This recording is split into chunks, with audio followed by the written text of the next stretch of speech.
السلام علیکم پیارے بچوں، آج ہماری کہانی کا موضوع ہے ذہانت۔ جلدی سے میرے چینل کو سبسکرائب کر لیں۔ پرانے زمانے کی بات ہے، ملک یمن پر ایک بادشاہ حکومت کرتا تھا۔ بادشاہ رحم دل اور انصاف پسند تھا، اپنی رعایا کا بہت خیال رکھتا تھا۔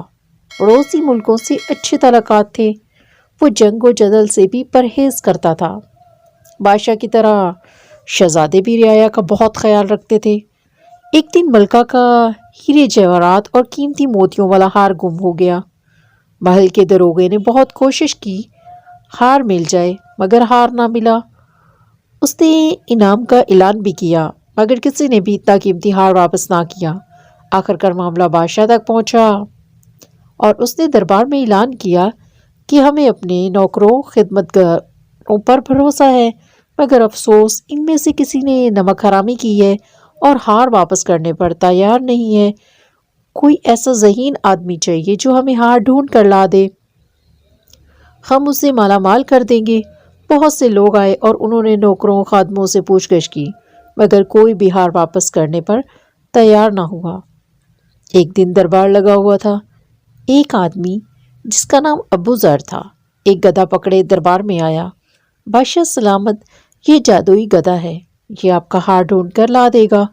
ابو ذر نے کہا مگر کیسے؟ بادشاہ نے حیرانگی سے پوچھا۔ وہ ایسے بادشاہ سلامت کہ سب نوکر خادم خادمائیں باری باری اس کی دم کو ہاتھ لگائیں گی۔ جو ہی ہار چرانے والا ہاتھ لگائے گا تو یہ ڈھچکو ڈھچکو کرنے لگے گا۔ سارے درباری حیران ہو گئے۔ انہوں نے کہا ہمیں ہار سے غرض ہے۔ ابو ذر نے 2 خیمے لگانے کا کہا، ایک خیمے میں گدھا باندھ دیا اور دوسرے خیمے میں بادشاہ کے ساتھ بیٹھ گیا۔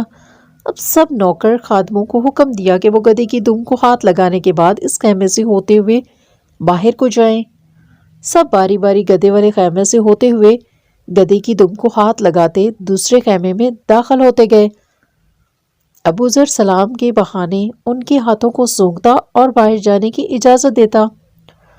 نوکر خادم آتے گئے اور ان کے ہاتھ سونگھتے انہیں باہر جانے کی اجازت دیتا جا رہا تھا کہ اچانک ایک خادم کو پکڑا اور بادشاہ سے کہا، بادشاہ سلامت، یہ آپ کا چور ہے، اس نے ملکہ صاحبہ کا ہار چرایا ہے۔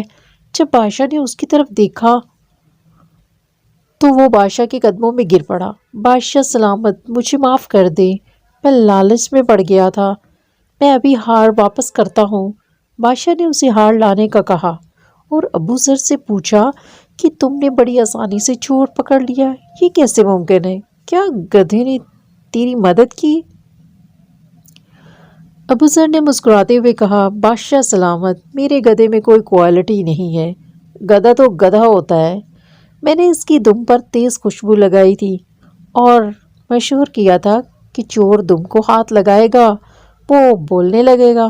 باقی سب نے گدھے کی دم کو ہاتھ لگایا، چونکہ یہ چور تھا اس نے ہاتھ نہیں لگایا، نہ اس کے ہاتھ پر خوشبو لگی۔ بس میں نے پہچان لیا کہ یہی چور ہے۔ اتنے میں وہ نوکر ہار لے آیا، اس نے بادشاہ کو دیا اور بادشاہ نے حسب وعدہ ابو ذر کو ڈھیروں انعامات دیے۔ دیکھا بچوں، اس آدمی نے کیسے ذہانت سے چور کو پکڑ لیا۔ اگر آپ کو میری ویڈیو اچھی لگی ہو تو پلیز میرے چینل کو سبسکرائب کیجئے، میری ویڈیو کو لائک اور شیئر کیجئے۔ شکریہ۔